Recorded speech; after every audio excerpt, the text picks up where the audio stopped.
ጠንካራና ተፎካካሪ ብሔራዊ ቡድን መገንባት ታሳቢ ያደረገው ጉዞ 2029 ጅማሩ ተስፋ ሰጪ መሆኑን አሳይቷል። በአዲስ አበባ ከተማ አስተዳደርና በሲዳማ ክልል ጅማሮውን ያደረገው ውጥን የኢትዮጵያ ከ17 ዓመት በታች ብሔራዊ ቡድን አራተኛ ጊዜ የአፍሪካ መድረክ ተሳትፎን ሰጥቶታል። ዛሬ በጥቂቱ የታየውን ተስፋ ለማስቀጠል የስልጠና ማዕከላት ቁጥር የማስፋፋት ስራ ተጀምሯል። ሪጅን አውጥተናል። ሪጅን 1፣ ሪጅን 2፣ ሪጅን 3 እያለን በከተሞች ሊሆን ይችላል። 15 ዓመት በታች ለምሳሌ ብዙ ትራቨል እንዳያደርጉ ስለምንፈልግ እንዳያደርጉ ስለማንፈልግ በከተማ ቤዝድ የሆነ በወንዶችም በሴቶችም የሚሄድ ማለት ነው።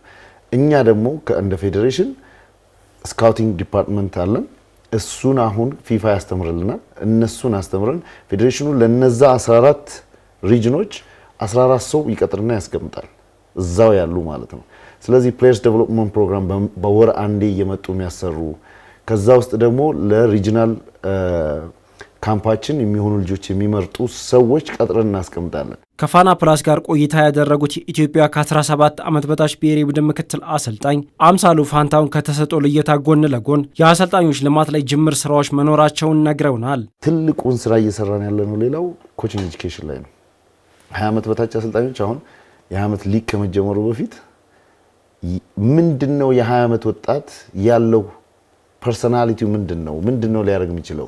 ቴክኒክን ፓሲንግ ነው የምታስተምረው ነው ታክቲክን ነው ታክቲክን ስታስተምረው እንዴት ነው የምታስተምረው? ሜቶዶሎጂ ምንድነው የሚለው እንደ ፌዴሬሽን እየቀረጽን ያለው ነገር አለ። ኤጅ ላይ ምንድነው የሚያስፈልገው? ቴክኒካል የሆኑ ነገሮች መቼ ነው የምታስተምረው? ታክቲካል ለምን ያህል ሰዓት? ከዛ ሳምንቱን እንዴት ነው ፔሪዳይዝ አድርገህ የምታስተምራቸው የሚለውን ኮቾቻችንን ካስተማርን ከዛ ደግሞ እንዲህ ነው የምትመርጡት ብለን ካሳየናቸው ከዛ በኋላ ያንን ኮች እንደራሱ ደግሞ ዲፋይን የሚያደርገው የኔ ወይ አሰልጥና አይደለም። አንድ ኮች አንተ በዚህ መልኩ ነው ማሰለጥን ካለ እንደዛ ስታሰለጥን ምንድነው ኢፌክቲቭ የሚያደርግህ የሚለውን ለማሳየት እንደ ፌዴሬሽን የኛ ሮል እሱ ነው። ባለፉት ዓመታት መነሻ የሚሆን የጨዋታ ውቅር አለመኖሩ የእግር ኳስ ልማት ላይ እንከን ፈጥሮ ቆይቷል። እንደ ሀገር መሰረታዊ የሆነ የጨዋታ ውቅር ለመፍጠር ጥረቶች እየተደረጉ ይገኛሉ። አንድ አይነት ወይ አይደለም። ከቻልክ ፕሮሰስ አድርገህ ቢልድ አድርገህ ተጫወት። ቢልድ ስታደርግ እኚህ ናቸው ፕሪንሲፕሎቹ፣ መርሆቹ እኚህ ናቸው።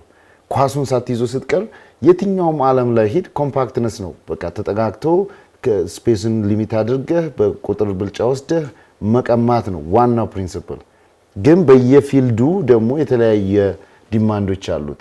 መሀል ሜዳ ላይ ከሆነ የኦፖነንቱ መከላከያ ስፍራ ከሆነ ያንተ የምትከላከልበት ኤሪያ ከሆነ በብሎኮች ሎ ብሎክ ስትጫወት፣ ሚድል ብሎክ ስትጫወት፣ ሃይ ብሎክ ፕሬሲንግ ስትጫወት ምንድናቸው ፕሪንሲፕሎች የሚለውን ኮመን ላንጉዌጅ ያስፈልገናል ነው። ሌላው እሱን እያመጣን ነው። ባንዴ አይመጣም። ኦፍ ኮርስ ኮቺንግ ኤጁኬሽናችንን ከዚህ ጋር ስናቀናጀው የተሻለ ነገር ሊፈጥርልን ይችላል። በእግር ኳሱ አሁን ላይ የተጀመረው የተሰጥኦ ልየታና ልማቶች በቴክኖሎጂ ከተደገፈ ላቅ ያለ ደረጃ ላይ ለመገኘት ያግዛል።